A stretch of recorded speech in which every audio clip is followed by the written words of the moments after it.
budaya positif pada siang hari ini kita akan mulai. Terima kasih kepada Bapak Kadek Darsiko Arianto selaku Wakasek Bidang Kurikulum yang sudah hadir pada pertemuan siang hari ini. Rekan-rekan guru SMA Negeri Bali Mandara, dan yang paling spesial adalah rekan kita yang akan memberikan diseminasi budaya positif. Adapun susunan acara pada kegiatan diseminasi budaya positif pada siang hari ini adalah: pertama, doa; yang kedua, pengarahan dari Wakasek Bidang Kurikulum Bapak Kadek Darsiko Arianto; yang ketiga, diseminasi budaya positif oleh Bu Yulia Suarmahelmi; dan terakhir, tanya jawab. Mari kita mulai diseminasi budaya positif ini, diawali dengan doa supaya apa yang kita cita-citakan, memberikan yang terbaik bagi SMA Negeri Bali Mandara bisa terrealisasi. Untuk itu, sesuai dengan agama dan kepercayaan kita masing-masing, doa dipersilakan. Berdoa dimulai.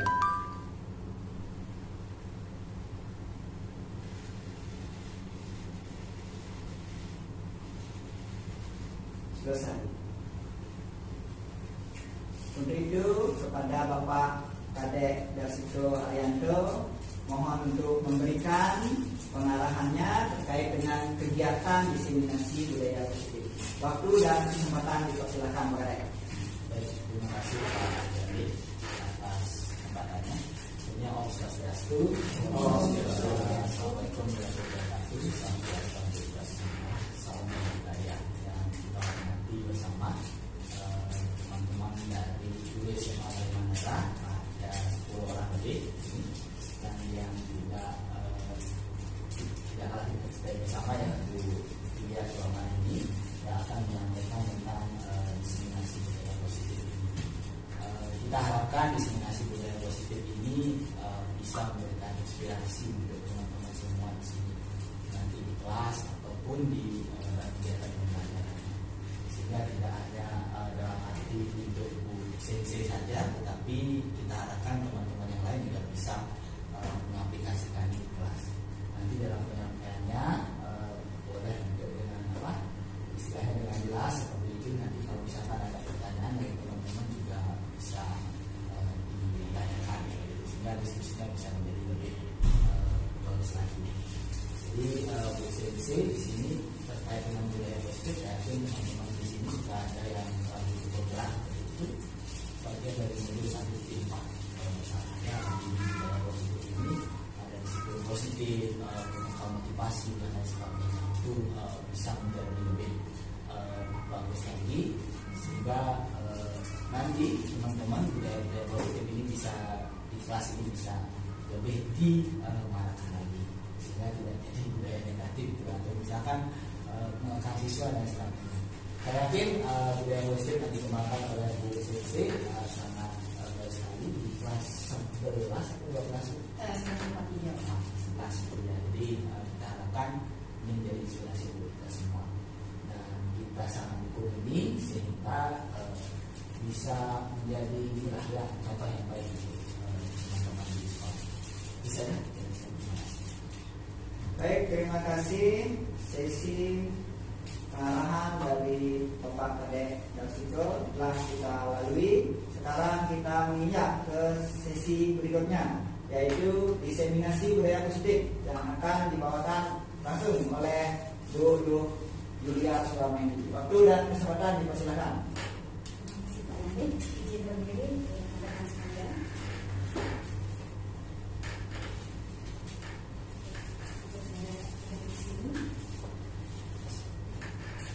Baik, saya mulai kegiatan hari ini. Saya awali dengan pengajian rumah. Om Swastiastu. Om Swastiastu.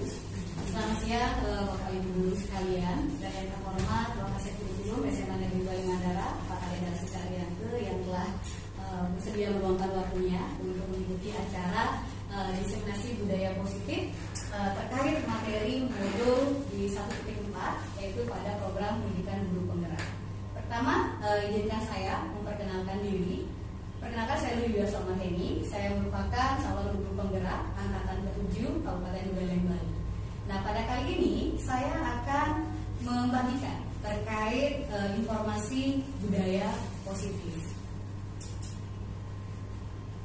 Nah, jika dilihat dari tujuan pendidikan, menurut Ki Hajar Dewantara, tujuan pendidikan adalah menuntun segala kodrat yang ada pada anak agar mereka dapat mencapai keselamatan, kebahagiaan yang setinggi-tingginya, baik sebagai manusia maupun sebagai anggota masyarakat.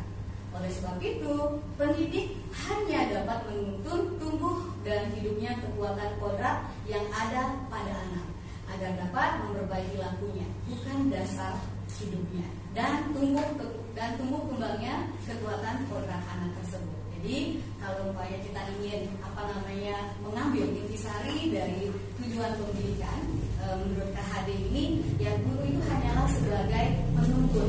Ya, jadi kita sudah tahu ada semboyan yang benar-benar kita ketahui bersama. Jadi ing ngarso semlodo ing maju manguntarso tuturi handayani. Jadi peran guru ada di sebelah, jadi menyertai, mempersamai peserta didik itu dalam bertumbuh. Nah, terkait pengenalan budaya positif ini, jadi saya akan berpatokan terhadap tujuan pendidikan kita tersebut. Kita mulai, yaitu budaya positif. Nah, budaya positif di sekolah yaitu nilai dan kebiasaan di sekolah yang berpihak pada murid agar mereka dapat berkembang menjadi pribadi yang kritis, penuh hormat, bertanggung jawab sesuai dengan profil pelajar Pancasila. Ya, jadi budaya positif ini memang merupakan suatu kebiasaan ya, yang sudah menjadi budaya di suatu lembaga kita. Ya, mungkin contoh SMA Negeri Bali Mandara, kita ketahui budaya positifnya ada banyak sekali. Oke, kalau saya ingin mengambil salah satu budaya yang paling sederhana, kita punya budaya 5S seperti ya: senyum, salam, sapa, dan sopan dan santun gitu. Jadi ini sederhana sekali. Ya, mungkin kita juga sudah lihat budaya ini ketika kita terapkan di peserta didik kita atau siswa kita dengan tidak hanya omongan semata, tapi dengan aksi nyata juga. Ya, 5S ini yang terlihat sepele berjalan dengan baik di lembaga kita. Mungkin sebelum saya berlanjut lagi, saya tanya Bapak Ibu sekalian, kalau kita bertanya budaya positif, apalagi budaya positif di lembaga kita yang Bapak Ibu sudah rasakan efeknya atau sudah berjalan? Seleksi mungkin? 1 meter bersih. Wah, betul, 1 meter bersih. Itu bagaimana budaya positif dan budaya itu di lembaga kita pengaplikasiannya, Pak Is? Kalau menurut saya di lembaga ini sudah berjalan baik, karena dari angkatan 1 ke angkatan lain itu selalu diterapkan dan juga diinternalisasikan. Jadi meskipun sekolah kita sudah ada yang reguler maupun berasrama, budaya itu akan tetap terus ada, dan sekarang intinya sudah berjalan baik. Jadi aja ya, walaupun kita sudah ada perubahan dari sistem asrama ke reguler, ternyata ya karena sudah diinternalisasi oleh seluruh warga tidak. Baik, itu satu contoh. Nanti akan saya minta lagi pandangan dan pendapat Bapak Ibu. Kita berlanjut terkait konsep utama dari budaya positif tersebut. Ini lumayan ada Bapak Ibu, kita mungkin kurang lebih 1 jam ke depan akan membahas setiap konsep utama dari budaya positif ini. Ada 7 poin yang akan saya sampaikan terkait konsep utama budaya positif ini, yang terdiri dari perubahan paradigma belajar. Ada disiplin positif, kebutuhan dasar manusia, motivasi perilaku manusia, restitusi yaitu posisi kontrol guru, segitiga restitusi, dan keyakinan kelas. Kira-kira dari 7 poin ini yang sering terdengar yang mana ya Bapak Ibu? Disiplin positif ya. Ya, jadi kita bedah satu-satu. Saya tahu saya bukan ahlinya. Saya berbicara di sini bukan berarti yang mengetahui dari segala poin yang akan disampaikan. Jadi kita akan saling berbagi Bapak Ibu. Baik, kita mulai dari perubahan paradigma belajar. Ya, selalu ada perubahan. Jadi ada kata pepatah ya. Jadi atau mungkin ada suatu pepatah mengatakan jangan tanya kenapa berubah? Ya, jadi tanyakanlah kenapa tidak berubah. Tuh, jadi perubahan itu yang paling dekat. Jadi dalam sistem pembelajaran pun, dalam paradigma pendidikan pun ada dinamikanya. Nah, dalam membangun budaya positif, sekolah dapat menyediakan lingkungan yang positif, aman, nyaman, agar siswa mampu berpikir, bertindak, dan mencipta dengan merdeka, mandiri, dan bertanggung jawab. Jadi disiplin ini sangat berkaitan dengan kontrol guru terhadap siswa. Nah, saya kalau kata-kata seperti ini agak susah kita resapi gitu ya. Jadi kita mulai dari bagian yang pertama. Jadi dalam membangun budaya positif, menyediakan lingkungan yang positif, aman, dan nyaman. Kira-kira lingkungan SMA Negeri Bali Mandara ini sudah supportkah dalam membangun budaya positif? Sudah. Oke, dilihat dari posisi aman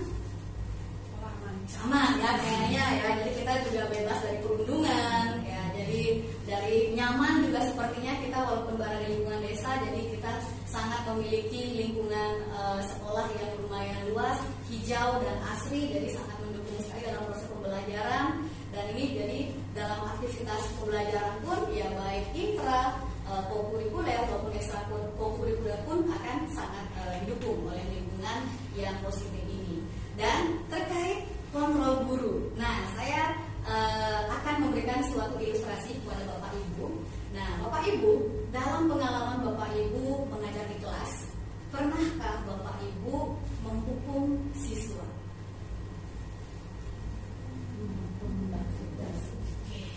Bali Mandara tidak pernah ada menghukum ya. Jadi ini susah ini. Jadi saya tingkatkan lagi pertanyaan saya. Pernahkah Bapak Ibu guru memberikan suatu reward, penghargaan atau hadiah kepada siswa? Pernah. Ya. Itu motivasinya apa Bapak Ibu memberikan reward atau hadiah itu kepada siswa? Oke, Putri saya tanya, Ibu kenapa ada reward, Bu? Ini biar siswa itu semangat dalam mengikuti satu kegiatan, atau ketika siswa mulai ngantuk jam-jam sulit sebelum melaksanakan kegiatan belajar, biasanya saya kasih tahu kalau kalian misalnya ikut game atau quiz, kalau menang kalian nanti dapat hadiahnya ini. Tapi untuk memotivasi ya, tujuannya positif ya. Dan juga itu disampaikan di awal ya. Jadi agar siswa yang makin terpacu dalam mengikuti aktivitas. Betul sekali. Jadi saya pun sebelum terjun di dunia per CGP-an seperti Bapak Ibu ya. Jadi ini merupakan hal yang mungkin lumrah saya lakukan dalam mata pelajaran saya. Saya menampung mata pelajaran bahasa Jepang. Jadi saya berpikiran sama juga dengan Ibu Tris bahwa ya sah-sah saja kami guru memberikan suatu apresiasi kepada siswa itu ya. Jadi dengan stiker bahasa Jepang itu ya, dari dengan makanan khas Jepang itu bagi saya itu tidak salah. Nah hanya saja seiring perkembangan zaman itu ya, jadi kita akan masuk ke sini agar ada bayangan juga Bapak Ibu. Jadi yang namanya suatu perubahan, kita menganggap hal itu baik, tapi ternyata menyimpang atau mungkin memberikan ternyata dampak yang kurang bagus kepada peserta didik kita. Nah, jadi kita menganggap suatu hukuman, ya syukur di Bali Mandara tidak pernah ada hukuman ya, hukuman dan juga reward ini merupakan salah satu teori yang dikatakan dengan stimulus respon. Berdasarkan ahli yang namanya Stephen R. Covey ini, jadi dulu ada paradigma dengan teori stimulus respon. Ketika seorang guru memberikan suatu stimulus atau laksana, yaitu hukuman ataupun penghargaan tersebut, maka akan ada aksi reaksi respon dari penerima stimulus tersebut, yaitu siswa kita. Nah, jadi sebenarnya stimulus respon ini kan mencoba mengubah agar orang itu berpandangan sama dengan kita. Kita ingin anak-anak mengikuti pembelajaran kita dengan bagus, jadi kita berikan reward. Ya, ketika anak-anak tidak mau mengikuti ataupun tidak mau mendengarkan pemaparan kita akan memberikan hukuman. Ini stimulus respon. Jadi di sini sedikit ingin bukan sedikit ya, jadi ada usaha untuk mengontrol orang lain sehingga akan ada pemaksaan Dan pastinya model berpikirnya ini adalah menang kalah. Jadi si pendidik ataupun guru itu menang, ya siswanya itu yang kalah gitu. Jadi seiring berjalannya waktu yang mungkin lebih ideal gitu ya, teori yang sekarang sedang digalakkan itu adalah yang namanya teori kontrol. Nah, teori kontrol ini kalau umpamanya dari penjabaran yang lumayan banyak ini, kalau saya cari intisarinya adalah teori ini adalah tipenya adalah model berpikir yang win-win gitu ya. Jadi tidak akan ada yang menang, tidak ada yang kalah, dan siswa ataupun guru sama-sama berhak mengontrol diri mereka sendiri. Jadi tidak ada lagi yang di atas atau di bawah. Dan untuk teori kontrol ini adalah selalu memberikan kesempatan yang terbuka lebar untuk peserta didik dalam mengambil hal-hal yang positif seperti itu. Jadi ini perubahan paradigma belajar yang harus diketahui sebelum kita masuk ke bagian berikutnya. Baik, nanti di akhir sesi Bapak Ibu ya, tadi saya lupa menyampaikan tadi di akhir sesi setelah pemaparan kita akan ada sesi tanya jawab. Oke, kira-kira untuk paradigma belajar oke ya. Baik, kita mulai ke disiplin positif. Tema kita budaya positif, ada bagiannya di dalamnya adalah disiplin positif. Disiplin Bapak Ibu. Jadi kalau mau membicarakan disiplin, apa yang terlintas di kepala Bapak Ibu? Ada yang bisa membantu saya? Disiplin. Pak Ketua Sugih mau coba, silakan Pak. Disiplin kalau pikiran saya aturan. Oke, satu kata singkat aja Bapak Ibu, aturan menurut Pak Sugih. Ada yang setuju atau ada yang satu pemikiran sama gitu? Taat terhadap aturan. Taat terhadap aturan. Oke, disiplin. Ya, jadi disiplin positif kita ambil. Memang disiplin ini di kepala kita adalah aturan. Saya pun dulunya begitu. Oke. Kita mulai dari etimologi disiplin itu. Berasal dari bahasa Latin yang artinya disiplin. Saya kurang tahu bagaimana cara men-spelling atau mengucapkan yang benar. Tapi artinya dalam bahasa Indonesia ternyata belajar, bukan aturan. Nah, sudah mulai bergeser ya. Ternyata kok ke arah positif ya, gitu kan. Nah, makna asal dari kata ini berkonotasi dengan disiplin diri dari murid-muridnya, yaitu Socrates dan juga Plato. Jadi saya akan mengutip ini saja. Mungkin yang ini akan lebih mendekatkan lagi. Disiplin diri membuat orang menggali potensinya menuju sebuah tujuan apa yang dia hargai. Namun dalam budaya kita, makna kata disiplin telah berubah menjadi sesuatu yang dilakukan seseorang pada orang lain untuk mendapatkan kepatuhan. Dan disampaikan oleh Pak Sugih tadi, jadi patuh, aturan itu yang sudah paradigma yang bergeser dari makna disiplin tersebut. Kecenderungan umum adalah menghubungkan kata disiplin dengan ketidaknyamanan, bukan dengan apa yang kita hargai atau pencapaian suatu tujuan mulia. Nah, bagaimana? Kenapa disiplin ini yang awalnya kita anggap aturan, ternyata maknanya belajar? Saya berikan bayangan sekarang. Jadi kita sering mengatakan ada istilah disiplin terhadap waktu. Jadi bagaimana kalau umpamanya kita membayangkan kita disiplin terhadap waktu? Jadi kita taat gitu ya, taat terhadap waktu gitu ya, atau betul terhadap waktu, tapi mungkin kita lebih pada suatu keyakinan sebenarnya di sana. Nanti mungkin kita akan menyasar juga terkait keyakinan.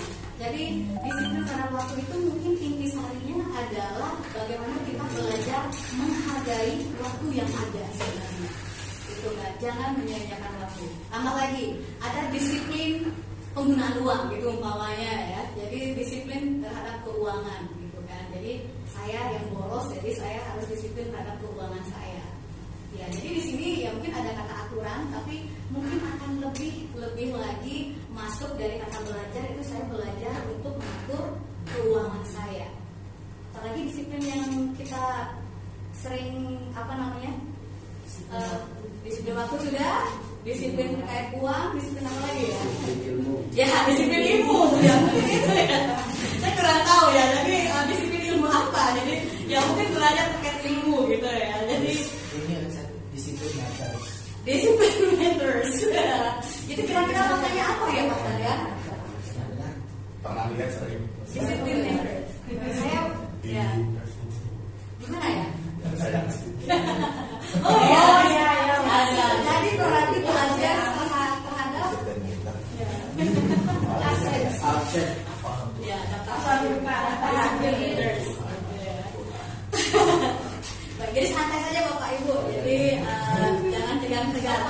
Ya betul. Jadi disiplin itu dari bahasa Latin bermakna belajar. Jadi disiplin adalah kemampuan memerintah diri dalam mengontrol dan menguasai diri untuk saya lebih banyak lihat laptop aja ya, memilah tindakan yang mengacu pada nilai yang kita hargai dan penuh dengan tanggung jawab tanpa perintah orang lain. Jadi benar kali tadi ada disiplin waktu. Jadi ya memang kita meyakini ya bahwa dengan disiplin waktu kita akan berusaha untuk mengorganisir suatu pekerjaan ya sesuai dengan waktu-waktu yang ada gitu ya. Jadi terima kasih kayak tadi saya minta kepada Bapak Ibu untuk mengikuti acara diseminasi ini pukul 1 gitu. Bapak Ibu juga sudah hadir sebelumnya, berarti Bapak Ibu sudah ada keyakinan ya terhadap disiplin, yaitu salah satunya waktu tersebut.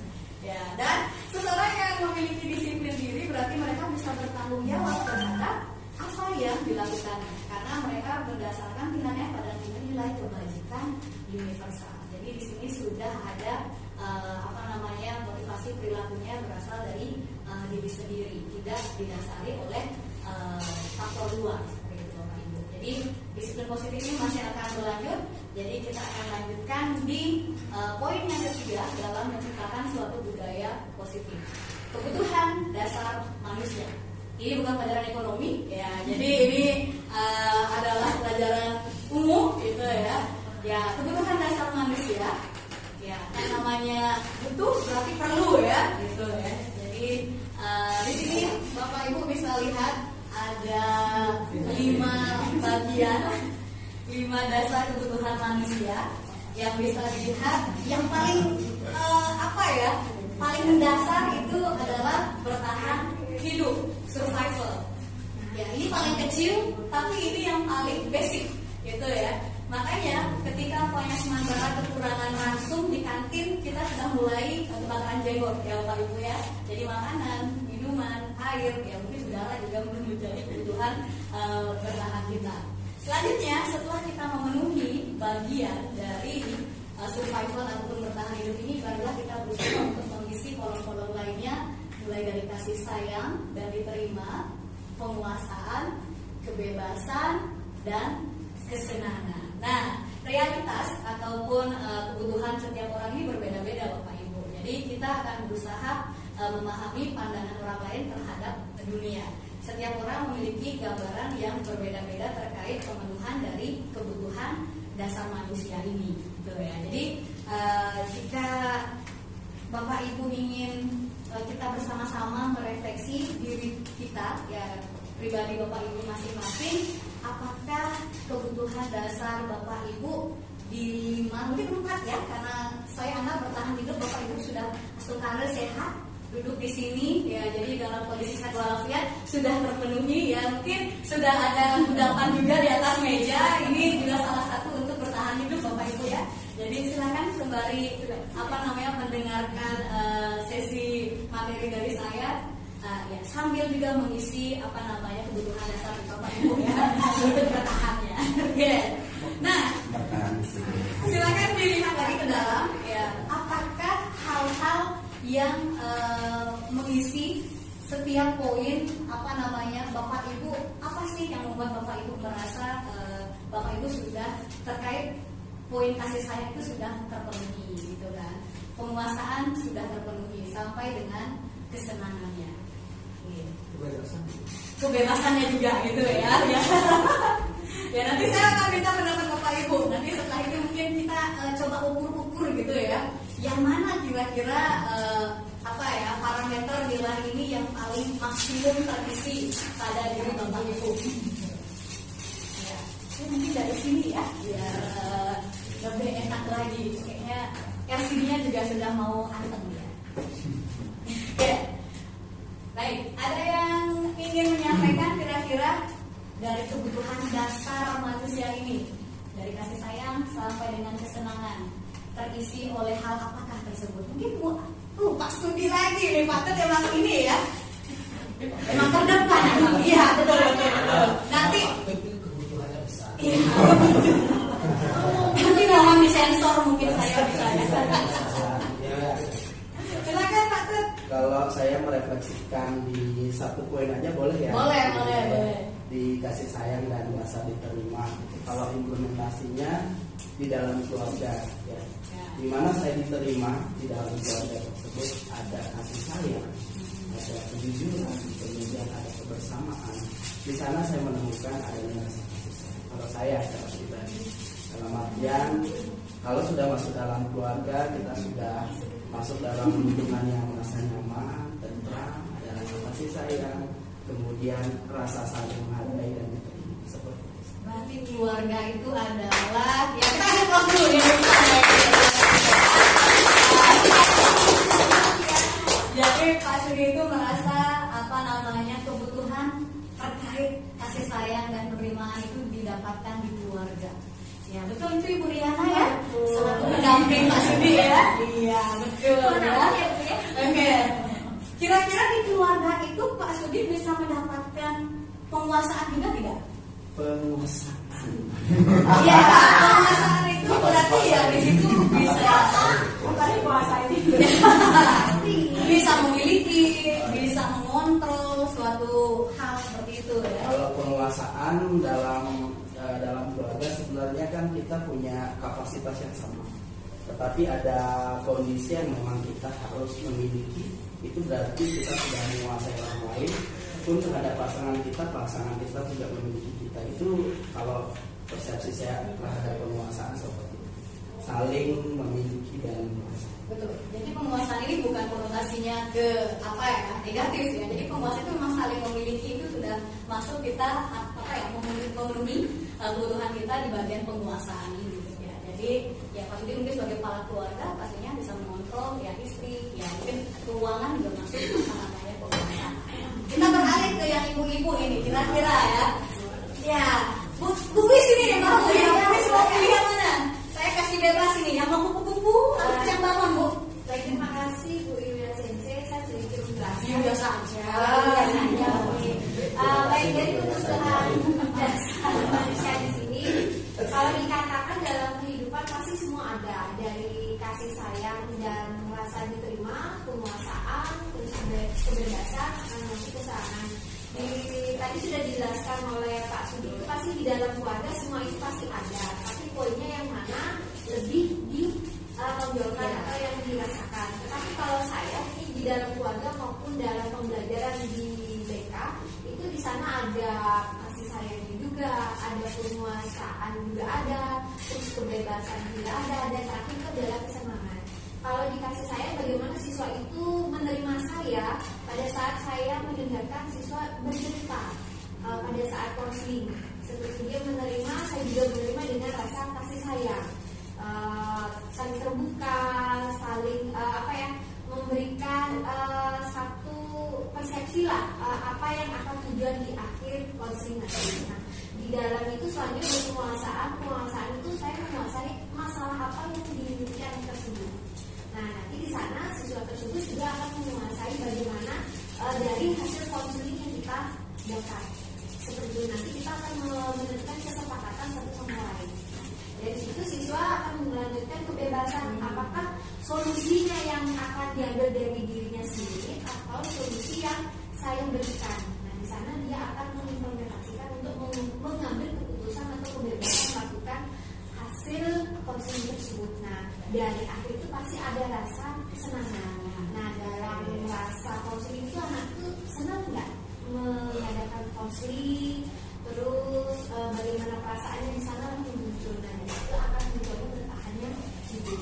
Tidak konseling saja ya, di dalam juga sama seperti saya lihat teman-teman mengajar, saya lihat Tiana bagaimana apresiasi pada saat siswa menerima pelajaran, terus saya juga bertanya bagaimana guru sangat menyenangkan, seperti itu sih, Miss. Terima kasih banyak Bu Ustari, kita kasih aplaus dulu ya.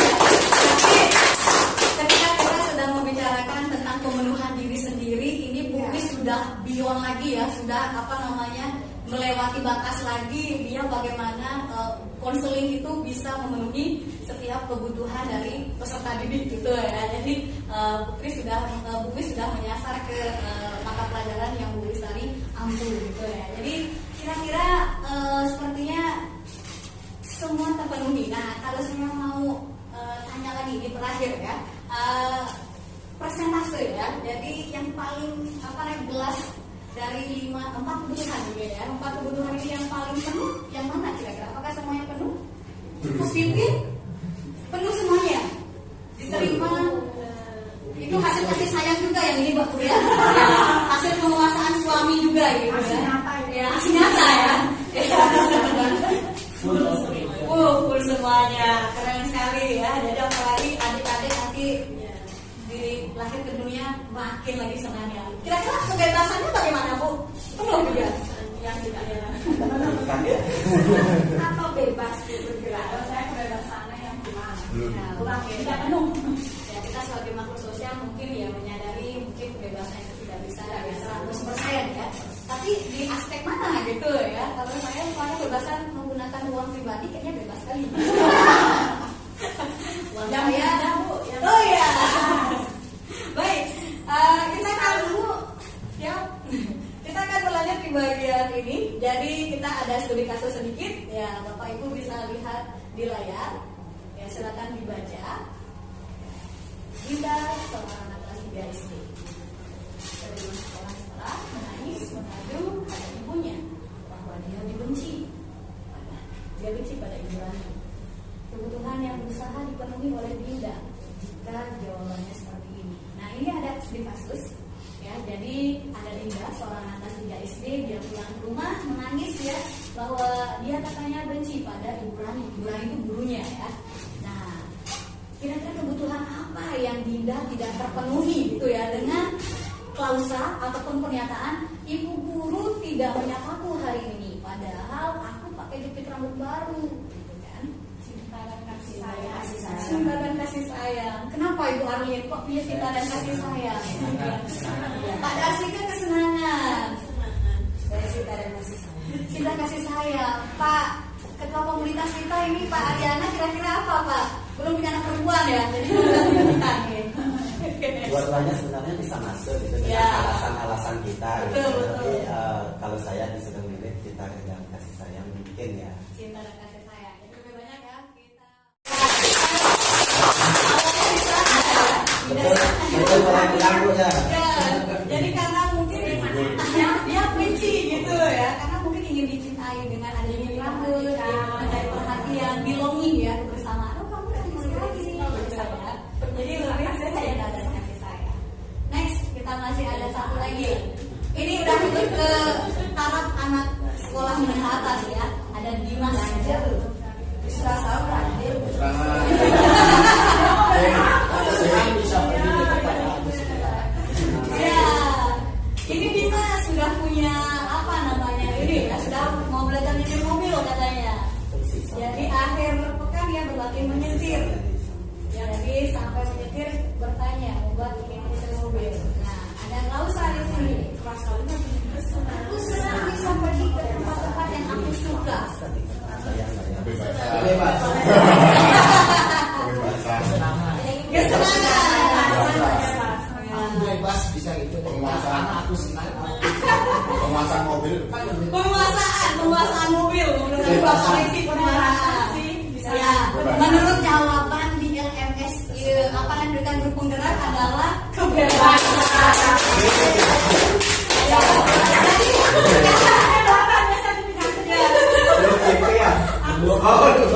Belum ya? Ya karena kata kuncinya adalah ke tempat yang aku suka. Ya, jadi banyak sekali diisi dengan kata senang. Memang jadinya memang bisa apa namanya bermain apa namanya perasaan di sini main rasa ya Bapak Ibu ya. Ya ini hanya contoh jadi akan tidak ada yang salah, tidak ada yang benar Bapak Ibu ya. Jangan sampai tidak ada tarik menarik sertifikat juga ya. Oke, baik. Kiranya saya bisa berlanjut ke bagian habis soalnya. Oh habis nanti masih ada lagi Bapak Ibu masih ada. Kita akan masuk ke bagian keempat dari 7 poin terkait budaya positif yaitu motivasi perilaku manusia. Tanya lagi saya gitu kan. Apa itu motivasi? Dorongan, semangat. Dorongan yang ada dalam diri atau dari luar. Oh, dorongan dari dalam diri, dari luar. Masih semua ya? Motivasi internal eksternal. Wow, betul banget. Tarikan. Ada mendorong, ada menarik. Oke. Kenapa tarik dorong? Semangat termasuk juga Bu ya. Semangat. Oke. Jadi kita kumpulkan, tidak ada yang salah di sini Bapak Ibu. Jadi kita main cepat ya benar sekali. Jadi hampir masuk motivasi itu dorongan masuk di Pak Lexi gitu ya. Jadi sadar atau tidak sadar ya, mungkin sadarnya ya mungkin internal dan juga eksternalnya. Jadi motivasi merupakan dorongan yang timbul pada diri seseorang secara sadar atau tidak sadar untuk melakukan suatu tindakan dengan tujuan tertentu. Bapak Ibu, motivasinya hadir ke ruangan ini apa tadi? Makanan untuk memenuhi kebutuhan dasar Bapak Ibu ya. Oke. Sederhana sekali ya. Bapak Ibu lakukan dengan sadar atau tidak sadar? Sadar. Saya bilang sekarang. Ya, bisa saja ya motivasinya tidak sadar.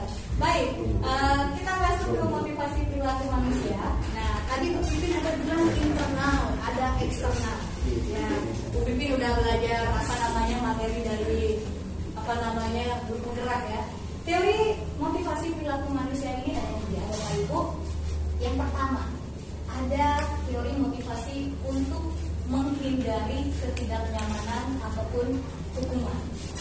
Yang kedua, saya baca dulu ya, untuk mendapatkan imbalan dari orang lain atau institusi. Dan yang ketiga, untuk menghargai nilai-nilai kebaikan diri sendiri. Saya berikan kasus seperti ini. Ibu kepala sekolah memberikan suatu surat tugas kepada Pak Aryana, gitu kan. Pak Aryana, minggu depan Bapak silakan menghadiri rapat di dinas, gitu kan, mewakilkan menggantikan saya. Padahal Pak Aryana minggu depan sudah berjanji dengan siswa di kelas 11 akan mengadakan proyek itu umpamanya ya, penilaian aktivitas. Nah, tapi Pak Aryana karena itu instruksi dari pimpinan, ya takut akan mendapatkan suatu sanksi ataupun segan gitu ya. Jadi Pak Aryana berangkat saja untuk menghadiri pertemuan di dinas tersebut. Nah, kira-kira itu bagian yang mana? Menghindari ketidaknyamanan. Iya, yang bagian pertama gimana Pak? Tanya Pak Lexi. Satu maksudnya. Iya, satu itu Pak ya. Ini angka satu Pak, itu bukan Pak. Bapak sudah sadar. Oke. Betul ya. Jadi dari ilustrasi saya, Pak Aryana menghindari suatu ketidaknyamanan atau hukuman, sehingga apa yang diinstruksi oleh kepala sekolah walaupun agak sedikit bertentangan dengan hati kecilnya gitu ya. Jadi dia akan tetap menjalankan hal tersebut ya. Jadi ini ada motivasi eksternal gitu ya. Ini motivasi eksternal. Kita coba ke bagian kasus yang kedua. Ini ada Bu Arlin sekarang gitu ya. Oke, Bu Arlin gitu ya. Bu Arlin ikut lomba ya, gitu ya. Olimpiade Guru Nasional seperti itu kan. Lumayan Bu, hadiahnya 100 juta, gitu kan. Ya, jadi Bu Arlin walaupun merasa aku sedang hamil, pas nanti final OGN itu HPL gitu kan. Tapi 100 juta nih, gitu kan. Lumayan kan, nama aku bisa dikawin oleh senasional Indonesia. Jadi Bu Arlin ikut serta. Motivasi apa kira-kira itu ya? Uang. Ya ini ya, jadi dapat imbalan dan mungkin penghargaan juga, pujian dari orang lain. Walaupun itu sudah masa HPL gitu ya, jadi kondisi Ibu Arlin umpamanya sedang lagi sungsang gitu ya, karena ada imbalannya gas gitu aja. Ya. Jadi ini juga berasal dari motivasi eksternal. Nah, dan yang terakhir gitu, ini panggilan Bapak Ibu gitu ya, ini sudah ketahuan sih dari cerita saya. Ya, Ibu Pipin ikut seleksi calon guru penggerak angkatan 5. Padahal kondisinya juga Bu Pipin sedang hamil besar. Tidak ada imbalan gitu ya. Tidak mungkin Ibu kepala sekolah tidak memaksakan juga, tapi Bu Pipin melihat jika mengikuti program guru penggerak Bu Pipin akan bisa mengembangkan potensi diri, mendapatkan ilmu gitu ya, dan dia merasa ada nilai-nilai umpamanya pemenuhan pengembangan potensi diri yang ada, padahal nyusahin gitu ya, tapi Bu Pipin tetap mengikuti program guru penggerak tersebut atau karo lulus gitu ya. Jadi ini kita tutup saja, ini sudah masuk di motivasi kebahagiaan yang ketiga ya. Jadi tidak ada intervensi dari pihak luar, tidak ada iming-iming akan mendapatkan suatu reward.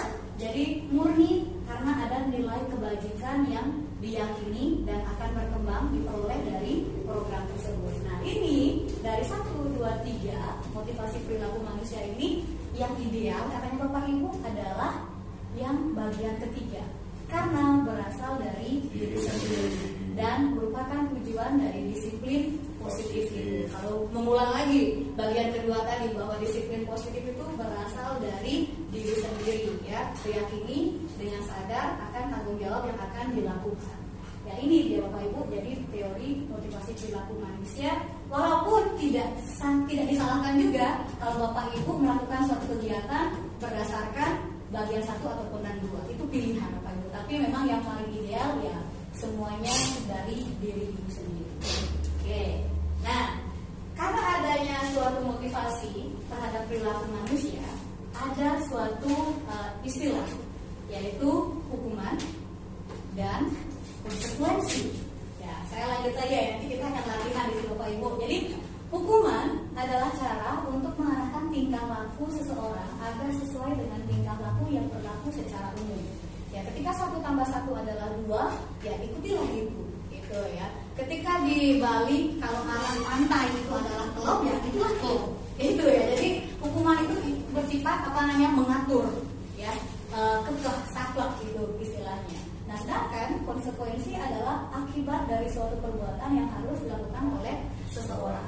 Jika hukuman itu biasanya sifatnya adalah dadakan, gitu ya. Kalau konsekuensi biasanya sempat ada suatu kesepakatan di awal. Jadi sebab dan akibat. Jadi ketika sampai konsekuensi, ketika kamu terlambat, kamu akan membersihkan atau menuliskan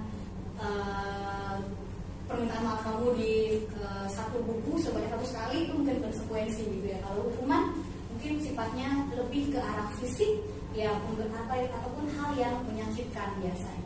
Konsekuensi mungkin ada pilihan di sini bagi orang yang menerima satu konsekuensi, hanya saja tetap unsur mengatur ataupun membuat seseorang tidak nyaman masih ada.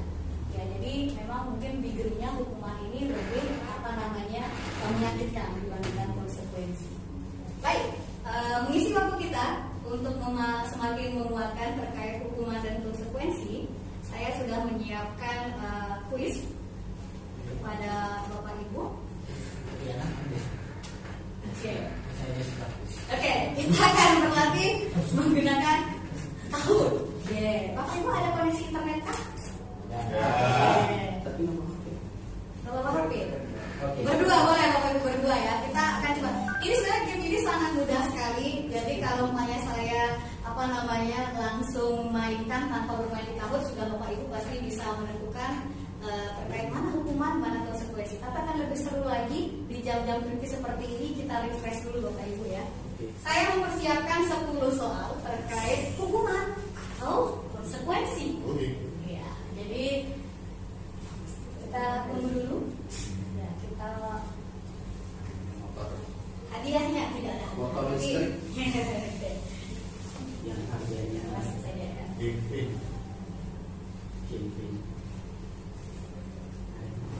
Oke, Bapak Ibu bisa ke Kahoot ya, Kahoot ID ya, join silakan. Kodenya 914 7292. Sebentar. Siap.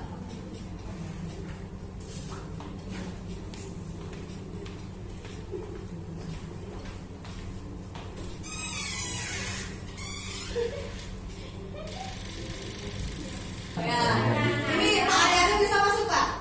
Bisa. Oke, kita mulai saja ya, ini karena Oke, kita start saja ya. Bapak Ibu silakan lihat di layar. Jadi sudah tahu skema bermain Kahoot? Oke. Pertanyaannya,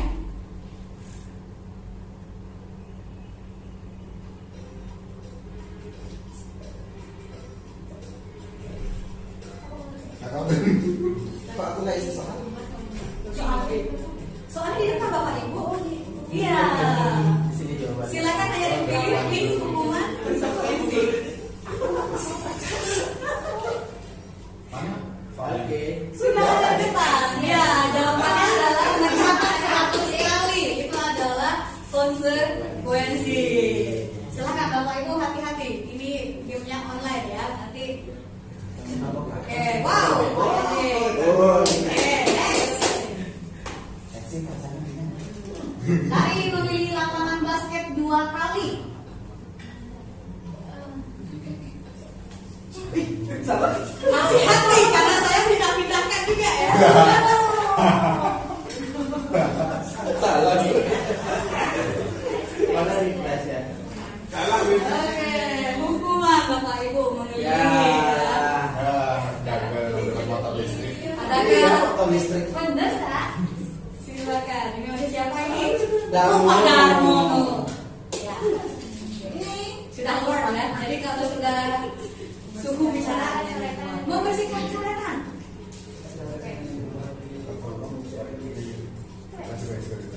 Salah ya. Ya, ini konsekuensi ya, karena tidak berbentuk fisik ya. Jadi ya.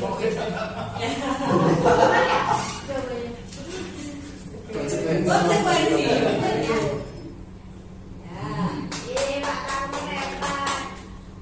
Menggantikan kertas Apa plastik.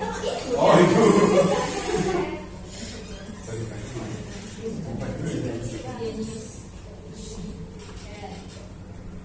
Masih. Ya, ini konsekuensi ya, menggantikan kertas dari pada sore. 78 soal ini. Ya, kita percepat saja ya. Petani ya. Terakhir nanti kita lihat leaderboardnya.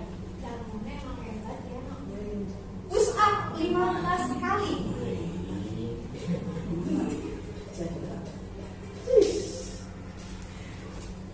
Lumayan cepat ya. Betul. Oke. Tidak salah makin kita di pertengahan semua sudah mulai mengetahui perbedaan antara hukuman dan konsekuensi. Berjemur. Yes. Wah, satu orang masih dispensasi ya. Ini adalah hukuman ya, karena menyakiti berjemur jam 12 siang Bapak Ibu. Ya. Oke. Pokoknya tidak banyak. Ya, kebalannya. Bertelanjang kaki sepanjang hari. Menjelaskan ya. Cuma jangan harusnya. Salah sih. Satu orang lagi, ayo siapa belum memencet ini? Ayo. Sesuai peraturan. Betul, hukuman, betul semua ya. Kita ke bagian berikutnya ya.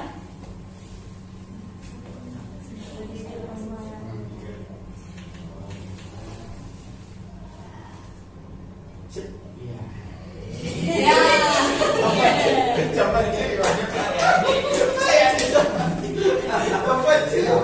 Gimana salah ya? Ayo Bapak Ibu fokus, masih fokus. Membersihkan tumpahan air di meja tulis. Apa? Salah. Oke, konsekuensi 2 orang hukuman ya. Jadi konsekuensi. Pertanyaan terakhir, jadi ini Bapak Ibu tentunya lebih seru aktivitas main cepat-cepatan ya dibandingkan karena memang sudah bisa dipahami. Kesenangan. Kesenangan ya, poin dari kesenangan. Mohon 10 menit. Oh.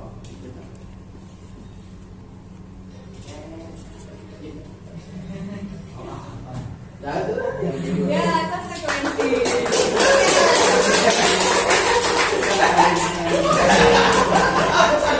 Baik, kita lihat podiumnya. Darmono ini. Bilkis. Bilkis 3.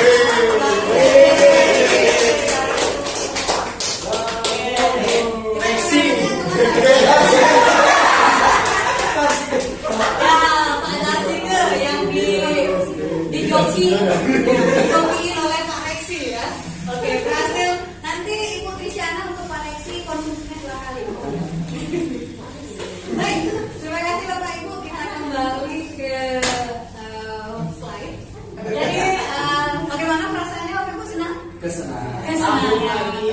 Karut lagi. Baik. Jadi bisa apa namanya? Bapak Ibu apa namanya? Pahami ya bahwa hukuman dan konsekuensi perbedaannya bagaimana. Mungkin 10 apa namanya soal tadi semakin bisa memperjelas antara apa ada hukuman, apakah konsekuensi tersebut. Nanti akan berlanjut lagi. Kita masih ada materi di bagian kelima yaitu restitusi, yaitu posisi kontrol guru. Ada 5 di sini Bapak Ibu, ada penghukum, membuat orang merasa bersalah, teman, pemantau ataupun monitor, dan juga manajer. Nah, saya mungkin akan memberikan kembali video ilustrasi terkait 5 posisi kontrol seorang guru ini. Jadi saya diperbantukan oleh video. Pak Ibu.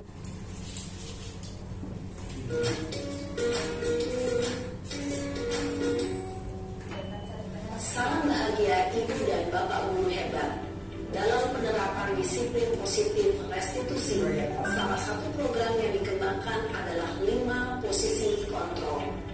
5 posisi kontrol dalam restitusi adalah proses perjalanan seorang pendidik agar dapat mengenali dirinya. Pada video kali ini, kita akan membahas tentang 5 posisi kontrol yang dikembangkan oleh Diane Dawson dan contoh penerapannya.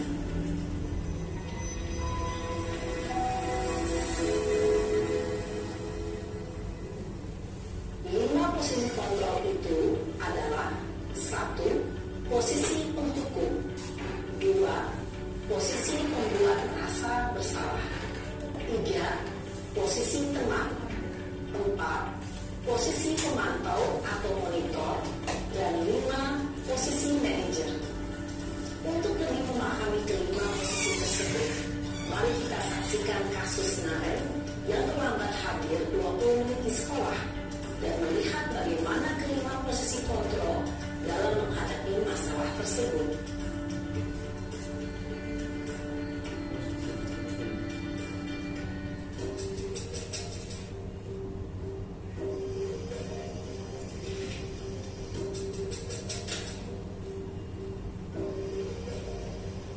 Naren, sini kamu. Selamat pagi, Bu. Selalu terlambat. Kamu deh, pasti terlambat.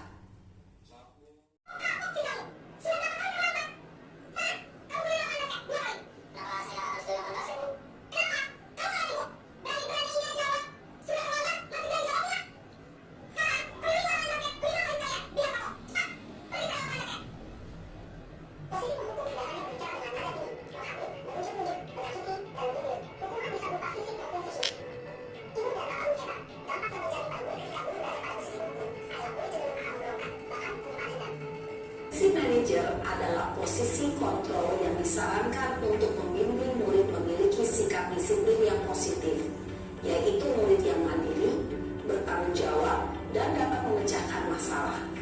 Tujuan dari posisi ini adalah agar murid dapat berefleksi atas tindakannya. Guru akan dengan tulus memberikan pertanyaan-pertanyaan bermakna, sehingga membuat murid dapat belajar dari kesalahannya dan mencari sebuah solusi untuk menyelesaikannya. Ibu dan Bapak Guru hebat, setelah mengamati adegan kelima posisi kontrol tadi, kira-kira posisi mana yang paling ideal? Posisi mana yang dapat menunjang motivasi intrinsik murid? Ya, tentu posisi manajer. Posisi ini memang posisi ideal yang ingin dituju setiap pendidik. Pada posisi inilah, guru dapat menerapkan disiplin positif yang berpihak pada murid, yang memerdekakan murid. Perjalanan seorang pendidik tentunya tidak mudah untuk sampai pada posisi seorang manajer. Namun, tujuan kita pasti, yaitu menciptakan murid-murid yang mandiri, merdeka, dan bertanggung jawab. Semoga penggambaran 5 posisi kontrol yang telah diperlihatkan ini dapat menjadi ajang refleksi bagi kita semua, agar dapat terus mengasah dan menerapkan disiplin positif yang memerdekakan murid. Mari terus berlatih dan bersemangat. Selamat menerapkan. Salam dan bahagia Ibu dan Bapak Guru hebat. Oke, nah yang panjang, terima kasih Bapak Ibu semuanya. guru, kurang lebih hampir 12 menit tadi pemaparan dari video terkait dari 5 posisi kontrol yang ada.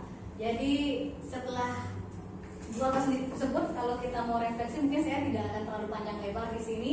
Posisi yang ideal adalah posisi manajer. Jadi posisi ini yang memberikan suatu langkah solutif kepada peserta didik dalam memecahkan permasalahannya. Mungkin walaupun kadang-kadang kalau mau dicari dari video itu sudah terlambat, itu mungkin cuma satu orang yang ada naren ya. Kalau setiap hari di sekolah ada 50 siswa yang terlambat, berapa menit guru akan melakukan posisi manajer itu Bapak Ibu ya, mungkin bisa dipertimbangkan. Baik, terkait posisi kontrol ini saya akan masuk ke bagian yang namanya restitusi. Tadi ada hukuman, ada konsekuensi, dan ada yang namanya restitusi.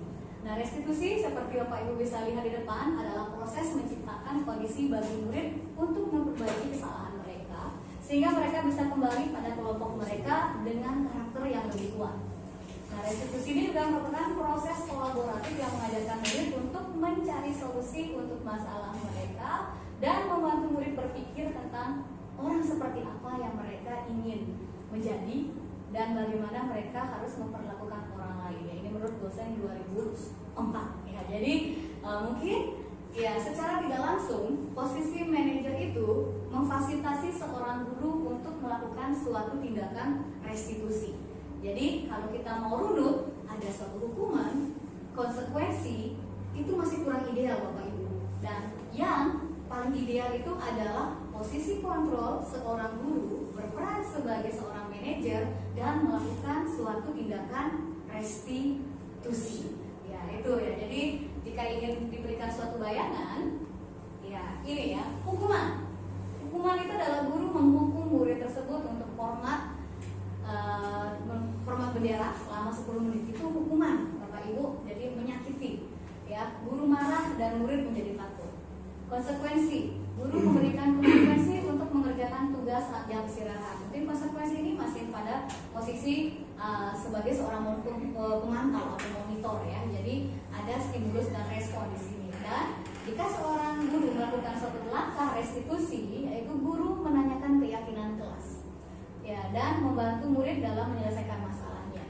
Guru terbuka dan murid menghormati diri dan orang lain. Jadi seperti Naren tadi, ya tidak hanya diberikan suatu hukuman, jadi digali lagi kira-kira agar tidak muncul suatu identitas gagal dari seorang siswa tersebut. Seorang guru ingin menanyakan kembali keyakinan kelas yang sudah dijalin, apa yang belum muncul, terus apa langkah-langkah agar suatu kesalahan ataupun kekurangan itu tidak terjadi lagi.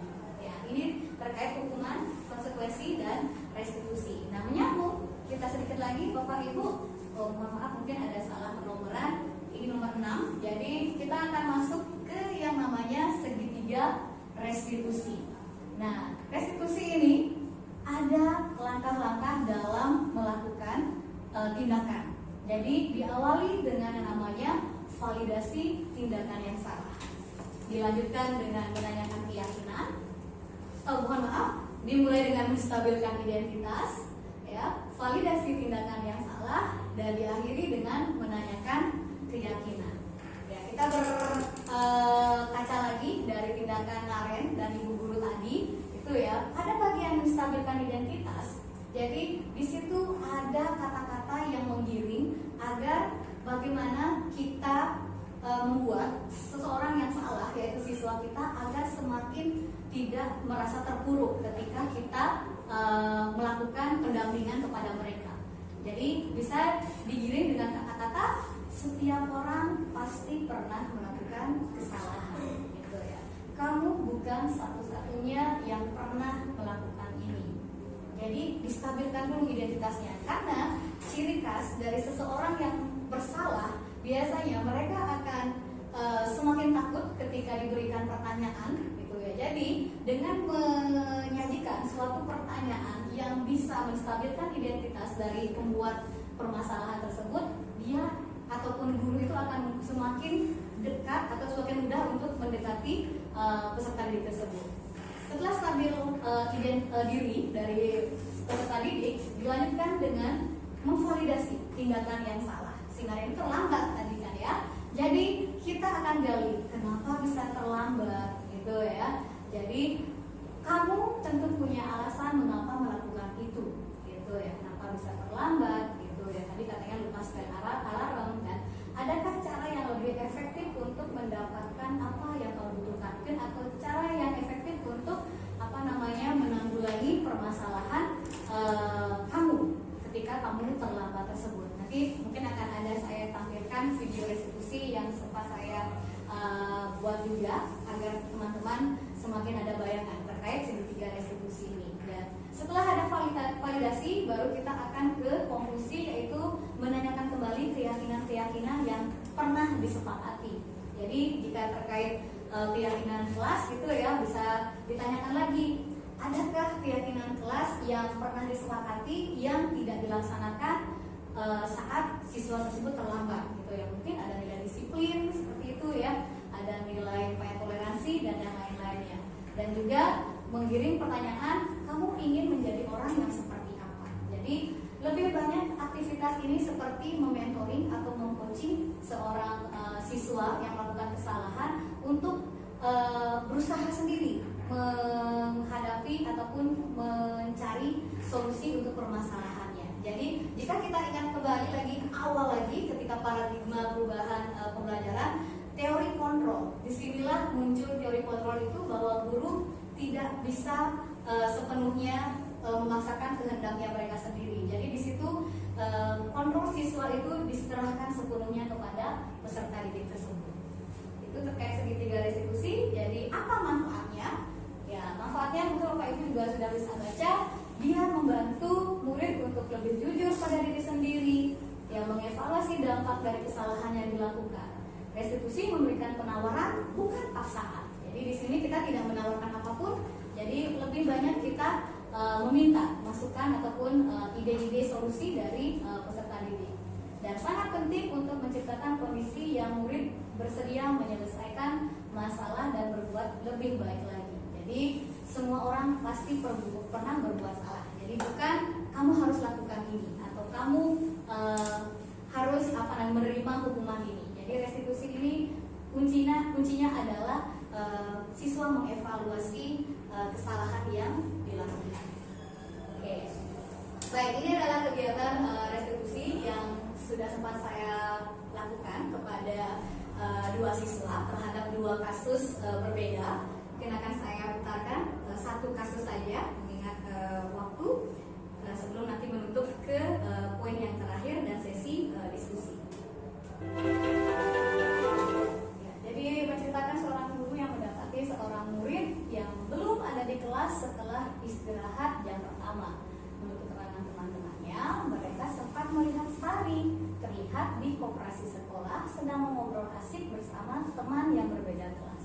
Sampai akhirnya dia lupa masuk kelas. Nah, ini adalah kasus Sari yang terlambat masuk ke kelas. Nah, bagaimana penerapan segitiga restitusinya?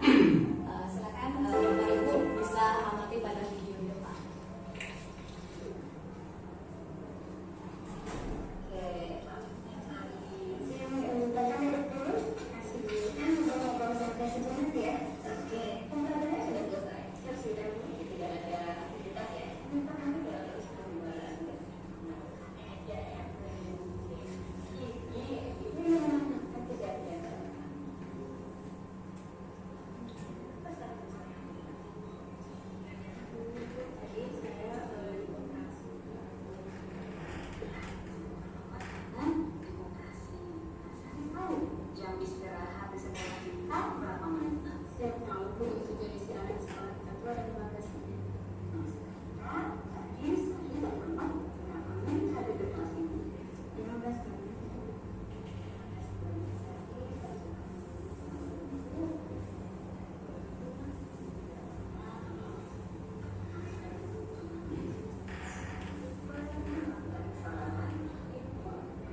saya tuh lupa bahwa hari itu ada katanya itu.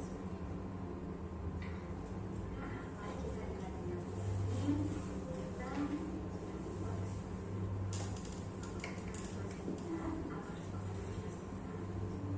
Saya masih ingat kesepakatan kelas kita itu salah satunya ada disiplin dan tepat waktu. Ya, saya masih ingat sekali ya. Saya kesepakatan kelas lagi. Saya mungkin pernah cerita kepada saya jadi seorang yang sukses di masa depan. Nah, kunci untuk menjadi seorang anak ataupun seorang yang sukses itu harus jujur, mandiri, bertanggung jawab, dan juga disiplin.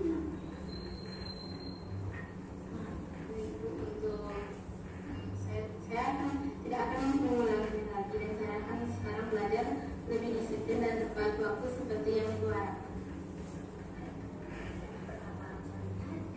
Kira-kira apa kegiatan nyata yang bisa saya lakukan terkait permasalahan sehari-hari ini? Saya lebih berfungsi dalam lebih kepada kegiatan teman-teman yang tidak memungkinkan mengobrol dengan teman-teman. Saya akan bisa melakukan kegiatan ini dan juga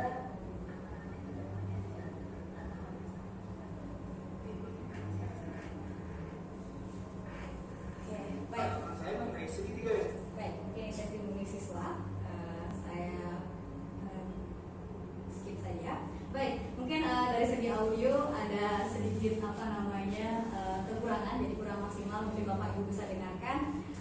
Kiranya, ya jika Bapak Ibu ingin menerapkan segitiga restitusi ini dalam kegiatan di kelas, intinya harus sering-sering berlatih dan juga memahami bahwa ada 3 langkah yang harus dilakukan dalam melakukan restitusi tersebut.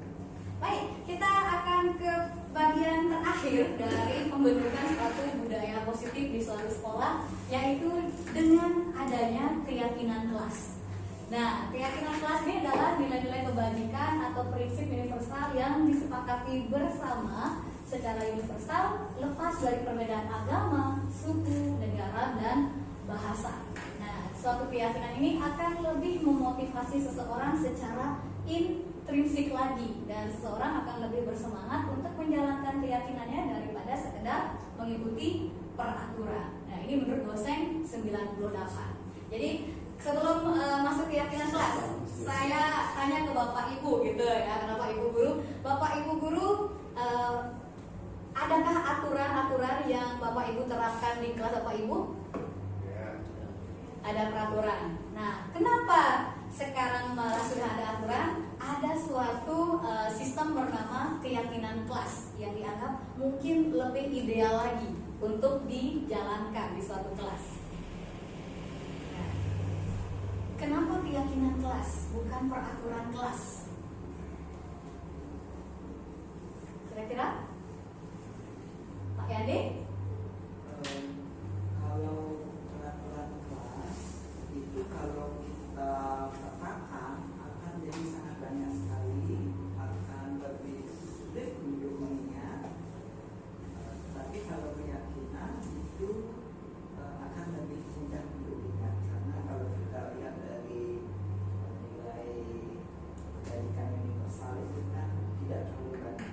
Jadi misalnya seperti disiplin. Jadi kalau peraturannya kan dari segi disiplin itu akan banyak sekali, susah ya anak-anak mengingatnya bagaimana.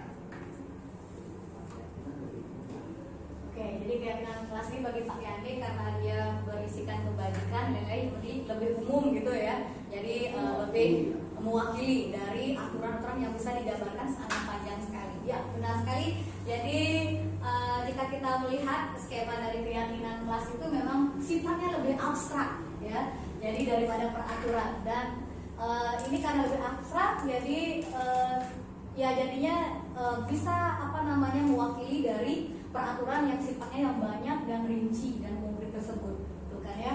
Dan keyakinan kelas ini berupa pernyataan-pernyataan universal dan senantiasa dibuat dalam bentuk positif ya, tidak dalam bentuk negatif ya, dan tidak terlalu banyak ya, cukup umpamanya rekomendasi keyakinan yang disepakati dalam suatu kelas dan diterapkan di lingkungan tersebut oleh semua warga kelas dan bersedia ditinjau kembali dari waktu ke waktu. Nah, untuk mengefisiensikan waktu, ini adalah keyakinan kelas yang sudah saya rancang di kelas 11 MIPA 3. Nah, proses membuat satu keyakinan kelas itu dimulai dari pemaparan apa itu keyakinan kelas.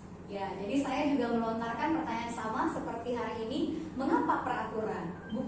Mengapa keyakinan kelas, bukan peraturan. Jadi peserta didik di kelas 11 MIPA 3, ketika saya ajak buat keyakinan kelas, mereka pun menyampaikan argumennya bahwa keyakinan ya rata-rata ya berasal dari kata yakin gitu. Berarti kita yakin kalau peraturan misalnya diatur, berarti diatur gitu ya. Jadi unsurnya lebih dipaksa dan bisa saja aturan itu dibuat satu arah kalau keyakinan itu disepakati oleh lebih banyak orang lagi.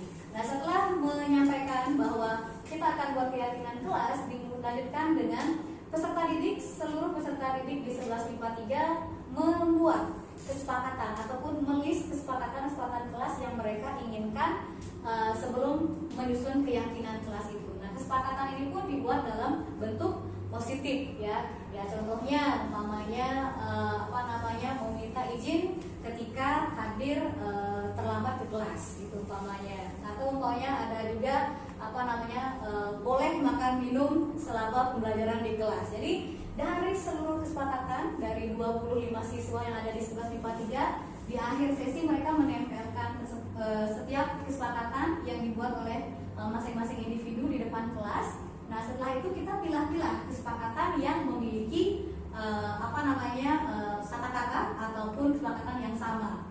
Oke, dari kesepakatan ini kita bersama-sama ya, karena berasal dari individu akan menjadi suatu keyakinan. Jadi kesepakatan ini dipilah-pilih lagi. Nah, contohnya ada kesepakatan yang dibuat oleh warga 11 MIPA 3, yaitu ada kesepakatan melakukan pengenalan budaya Jepang 2 minggu sekali. Nah, setelah saya jelaskan, mereka peserta didik di awal terkait keyakinan kelas ini adalah guru yang akan melakukan hal tersebut. Ya, kalau Bapak Ibu tahu, keyakinan kelas ini diterapkan oleh warga ataupun siswa di kelas tersebut, bukan guru. Jadi awalnya dianggap jika ada pengenalan budaya Jepang 2 minggu sekali, yang melakukan adalah saya selaku guru memperkenalkan. Jadi setelah saya jelaskan lagi, oh ternyata berat bagi mereka. Jadi itu tidak disepakati untuk dijalankan. Dan tambahan lagi satu, yaitu mungkin yang tidak disepakati oleh warga 11 MIPA 3 adalah tidak menggunakan HP selama pembelajaran. Ya, ini mereka banyak. Jadi semua berargumen. Yang pro mengeluarkan argumen, yang kontra pun mengeluarkan argumennya. Jadi sampai disepakati HP tetap bisa digunakan dengan aturan-aturan yang berlaku. Nah, itu dia dari seluruh kesepakatan tersebut. Jadi barulah kita akan kerucutkan lagi ke dalam suatu keyakinan.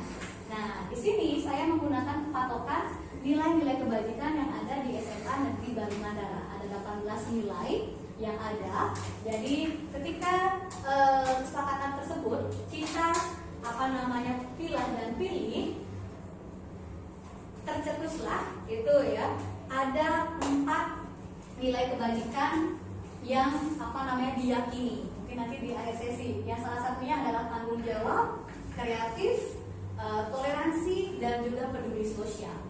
Nah, itu sedikit ya kelihatan ya, seperti Pak yang dikatakan. Jadi sangat mudah diingat oleh peserta didik, tapi itu berisikan hal-hal yang lumayan banyak dari kesepakatan yang telah dirancang. Setelah diyakini, baru dibuatlah suatu pemetaan tampak dan tidak tampak. Di sini dibuat ke dalam 4 kelompok. Mereka merinci lagi dari keyakinan tanggung jawab itu harus tampak seperti apa dan tidak tampak seperti apa. Contoh pada tanggung jawab yaitu mengumpulkan tugas dengan tepat waktu gitu ya. Jadi tampak di tanggung jawab itu dilihat dari aktivitas siswa 11 MIPA 3 harus mengumpulkan tugas tepat waktu. Tidak tampaknya ya kebalikannya ya, tidak mengumpulkan tugas tepat waktu. Itu. Jadi dijabarkan dalam kegiatan tampak dan tidak tampak seperti singkat cerita. Ya inilah 4 keyakinan kelas yang disepakati di 11 MIPA 3. Kreatif, tanggung jawab, toleransi, dan juga peduli sosial. Oke, kiranya ini di penghujung, setelah kita ada 7 hal terkait membangun budaya positif, ya, jadi Bapak Ibu bisa kita lihat dari diagram ini. Mulai dari yang skala terkecil adanya suatu peraturan ataupun kesepakatan kelas. Kesepakatan kelas tadi yang akan melahirkan suatu keyakinan kelas. Keyakinan kelas ketika sudah diterapkan dan didukung oleh lingkungan positif yang aman, nyaman gitu ya, dan guru sudah melakukan suatu posisi kontrol sebagai seorang manajer, dan ketika ada suatu kesalahan melakukan restitusi gitu. Jadi disitulah semua kebutuhan peserta didik akhirnya bisa terpenuhi. Disitulah budaya positif akan muncul, dan budaya positif ini akan semakin sukses ataupun bisa menginternalisasi seluruh keluarga sekolahnya jika semua orang yang ada pada lingkungan tersebut saling berkolaborasi. Kiranya itu pemaparan saya terkait budaya positif. Jadi diagram inilah yang seperti menjadi kesimpulan dari budaya positif tersebut, dari lingkungan, keyakinan kelas, sampai dengan peraturan kelas. Baik, sekian kiranya yang bisa saya sampaikan terkait pemaparan budaya positif hari ini. Terima kasih banyak. Mohon maaf jika ada yang salah. Dan sebelum saya akhiri, saya akan membuka dengan sesi tanya jawab. Silakan Bapak Ibu yang memiliki pertanyaan atau mungkin masukan, saran, dipersilakan. Ya, demikianlah sesi pemaparan diseminasi budaya positif yang disampaikan oleh Bu Lydia Suwarma ini. Sangat menginspirasi bagi kita semua. Mudah-mudahan kita bersama rekan guru semuanya bisa mengadopsi, kita bisa mengimplementasikan budaya positif. Nah, sekarang kita menginjak ke sesi berikutnya, yaitu adalah sesi diskusi dan tanya jawab. Jadi jika Bapak Ibu ada hal yang ingin ditanyakan, ingin didiskusikan, silakan dibuka. Satu orang menanya dan langsung akan ditanggapi oleh Bu Lydia. Silakan. Silakan Pak Rusli. Baik, terima kasih atas kesempatannya. Tadi sudah disampaikan, saya apresiasi sekali Ibu Lydia sudah menjelaskan dan menginspirasi nanti kita guru untuk bisa mengaplikasikan di dalam. Namun yang masih menjadi keraguan, pertanyaan saya adalah penerapan restitusi. Ada memang kondisi kelas atau beberapa siswa itu memang tidak suka belajar. Kalau contoh kita terlambat, oke lah, itu kita bisa restitusi. Tidak suka belajar di kelas gitu, itu berapa matkul gitu ya. Malah memang dia keluar gitu. Apa yang kita lakukan untuk melakukan restitusi untuk siswa yang memang tidak suka belajar di kelas untuk beberapa matkul? Apakah at the time kita bisa melakukan restitusi atau bisa mencari waktu khusus untuk kita bisa melakukan pendampingan restitusi? Terima kasih. Terima kasih Pak Sudi. Mungkin akan saya tanggapi langsung terkait pertanyaan Pak Sudi. Ya, jadi terkait restitusi ini memang ya kembali lagi idealnya restitusi adalah menjadi salah satu cara terbaik dalam menangani kasus-kasus yang terjadi pada siswa. Nah, dilihat dari kasusnya, suatu restitusi ini bisa dilakukan secara bertahap. Jadi jika suatu kelas, saya sebagai contoh guru mata pelajaran bahasa Jepang, ya satu kelas lumayan di 1153 tidak suka dengan pelajaran saya gitu ya. Mungkin ya kalau dicari 100% mungkin pasti ada saya. Mungkin kalau lebih banyak, memang kasus ini akan menjadi penanganan saya dulu di mata pelajaran bahasa Jepang. Ya, saya akan mencoba mencari momen yang tepat, mungkin bukan di saat mata pelajaran, tapi pasti akan mencari masa-masa luang di akhir pembelajaran dan mengajak atau memanggil siswa yang akan saya ajak berkonsultasi tersebut di tempat yang nyaman, yang memang mungkin lebih private seperti itu. Ya, kegiatan restitusi mungkin akan saya tetap jalankan dengan tiga segitiga restitusi yang ada. Nah, ketika apa yang saya lakukan restitusi di tingkat sebagai guru mata pelajaran masih belum berhasil, kita bisa bawa ke ranah yang lebih tinggi lagi. Kita ada yang namanya wali kelas. Ya, wali kelas Bapak Ibu. Jadi sebelum guru BK, jadi wali kelas ini juga kita akan limpahkan. Jadi biasanya wali kelas adalah sebagai among dari siswa tersebut satu kelas. Mungkin wali kelas juga akan melakukan suatu hal yang sama. Kalau seumpama masih gagal lagi, kita ada yang namanya guru BK. Ya, mudah-mudahan guru BK ini setelah ini sudah berhasil.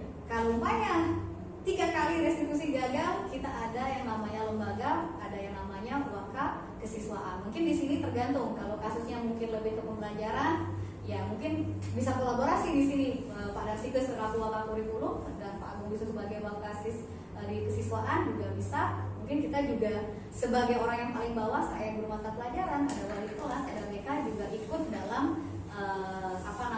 sumbangsi pelaksanaan restitusi tersebut. Gak ada lagi ya, terakhir kita pasti ada namanya kepala sekolah. Ya, kembali lagi biasanya semoga restitusi ini sih tidak terlalu berlarut-larut dan di skup yang paling bawah semoga sudah bisa menyadarkan peserta didik tersebut. Kiranya itu yang bisa saya tanggapi. Terima kasih. Terima kasih warga. Pertanyaan berikutnya diberikan kesempatan pada Bapak Reksi. Itu yang sekarang. Silakan Pak Reksi. Terima kasih Pak Hendri. Sebenarnya saya mau tanya sederhana aja. Karena saya belum terdaftar sebagai penyelenggara, cuma karena beberapa teman sudah ada yang menjadi, kan tadi ada pembuatan keyakinan kelas. Keyakinan kelas ini hampir dilakukan oleh setiap guru, pertama sudah mengikuti guru penggerak. Jadi ketika masuk kelas itu sudah banyak sekali tempel-tempelan pembuatan keyakinan itu. Nah, apakah itu baik atau sebaliknya atau seperti apa? Karena ya kita di setiap guru datang nanti keyakinan kelas, ada guru lagi keyakinan kelas lagi. Apakah itu isinya sama atau beda atau seperti apa? Jadi kayak bahasa sebenarnya setiap guru punya keyakinan yang berbeda dengan guru lainnya. Sedangkan waktu saya masuk, apakah saya harus mengikuti juga atau gimana? Karena rasanya satu kelas saja sudah bisa ada 4 begitu. Terima kasih banyak Pak Reksi. Jadi ini menarik sekali. Jadi pertanyaan Pak Reksi itu adalah pertanyaan saya ketika saya belum menerapkan keyakinan kelas. Karena kita tahu di lembaga kita sudah banyak sekali rekan-rekan yang sudah lolos guru penggerak, dan saya pun melihat banyak sekali pajangan di kelas-kelas. Sampai akhirnya saya melakukan keyakinan kelas ini beberapa minggu lalu di kelas-kelas MIPA 3. Jawaban saya tetap dilakukan. Ternyata hal-hal menarik yang saya dapatkan ketika guru lain sudah melakukan hal yang sama di kelas tersebut, siswa merasa itu masih menjadi sesuatu hal yang baru. Karena kenapa? Setiap guru, setiap mata pelajaran itu memiliki ciri khasnya tersendiri.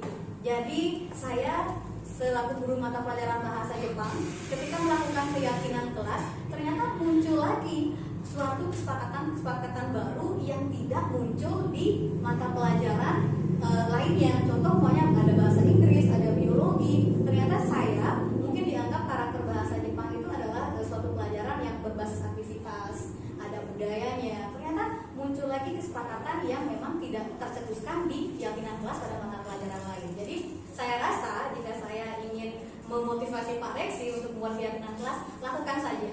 Karena keyakinan kelas setiap mata pelajaran itu berbeda, walaupun akan ada bagian yang bersinggungan atau beririsan, pasti berbeda. Dan siswa di sini juga tahap untuk belajar, untuk meyakini suatu hal, di setiap ini ada keyakinan kelas seperti ini, di mata pelajaran ada yang lainnya. Jadi kalau saya dijalankan saja Bapak, seperti itu. Terima kasih. Jadi demikianlah kegiatan diseminasi positif budaya sekolah di SMA Negeri Bali Mandara pada sore hari ini. Sebagai proses teman atau penguatan, kita dengarkan masukan dari Bapak Kadek Darsiko sekaligus mengakhiri kegiatan pada sore hari ini. Waktu dan kesempatan dipersilakan Pak. Baik, terima kasih Pak. Silakan duduk dulu ya. Bagi saya bagus sekali, jadi beberapa hal yang bisa jadi insight kita adalah terkait dengan keyakinan kelas, restitusi, budaya positif, juga bisa menjadi budaya sekolah. kita penting adalah tadi ya, ada keyakinan kelas di anak-anak itu, dan makin banyak guru yang melakukan keyakinan di kelas itu, menurut anak dosen dan kita juga lebih bagus. Jadi mungkin misalkan terjadi berapa ya, 15 sampai 17 keyakinan kelas nanti, dan tidak masalah ya sebenarnya, jadi itu bisa membangun dosen. Kalaupun misalkan ada keyakinan kelas, mungkin ada keyakinan guru nanti dosen Sekolah bisa Pak. sudah menjadi sama-sama ya, jadi sangat baik sekali. Jadi ini yang balancing antara siswa, sehingga benar-benar dari budaya positif yang dari bawah terus nazar seiring menjadi budaya sekolah secara keseluruhan. Jadi walaupun nanti kita harapkan kan, jadi di banyak di dalam kita bisa menjadi satu budaya tertentu. Jadi muncul nanti ada satu budaya tertentu yang bisa menjadi keyakinan sekolah, apa yang budaya sekolah gitu ya, apa sih yang bisa kita munculkan dari budaya-budaya positif di kelas. Saya yakin budaya-budaya positif di kelas tadi apa tadi kalau nggak salah Keyakinannya kreatif. misalkan kreatif ya, bisa jadi satu hal yang muncul di menjadi satu budaya sekolah. Jadi dari bawah benar sekali ya, guru semua muncul banyak dari berapa ya, 15 sampai 17 keyakinan di kelas itu muncul apa misalnya yang banyak tadi ya, yang beririsan dan tidak apa kreatif. Kita tahu di sini jadi budaya sekolah. Sebenarnya itu yang kita harapkan dari guru juga kreatif, juga kreatif, semuanya kreatif ya, itu jadi nah kita harapkan seperti itu, dan terus kita ulang-ulang, artinya tidak hanya sekali ini saja tapi terus misalkan tiap bulan ada kegiatan seperti ini, nanti itu akan mengupdate kita, nanti dibantu Bu Sesi dan teman-teman yang lain untuk menggalakkan kegiatan seperti ini, dan kegiatan ini bagus ya, jadi refresh sejam 2 jam 1 bulan sekali lah, itu minimal, itu sangat luar biasa, bisa memberikan aktif kepada kita dari yang misalkan belum mengetahui sendiri ya, minimal itu ya, sehingga beberapa hal atau informasi ini bisa disampaikan oleh kepada ya, dan kita harapkan budaya positif dari penerima nanti juga bisa menjadi lebih bagus lagi ya. Jadi sangat bagus sekali, tadi kan udah ada hasilnya dari kelas, teruskan seperti itu ya, terus bergulir sehingga bisa menjadi hal yang baik ya. Sebulan sekali lah memang ada kegiatan seperti ini ya, sehingga dalam tanda kutip hal-hal baru kita bisa dapatkan. Itu sih. Dan terima kasih atas perhatian teman-teman. Bisa dibantu Pak ya? Kita buka lagi ulangnya. Ulang lagi. Iya, bulan depan juga lagi Pak ya. Kita tutup dengan kata Mas Sakti.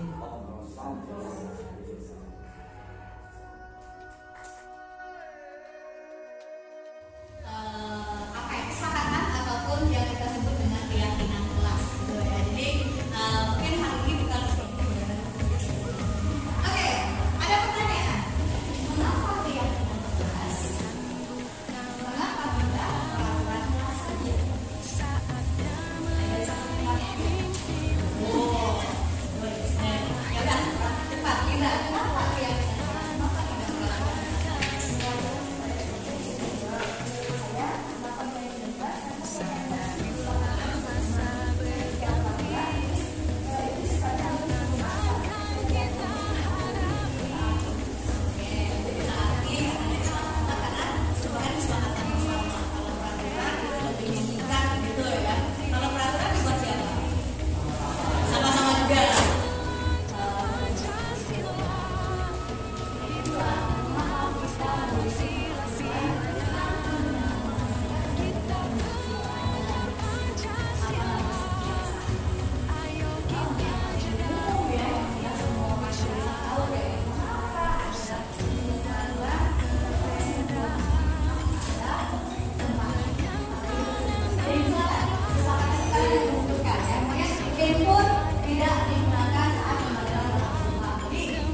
Oke, dicampur aja nggak apa-apa. Kita bakal pilah lagi nanti.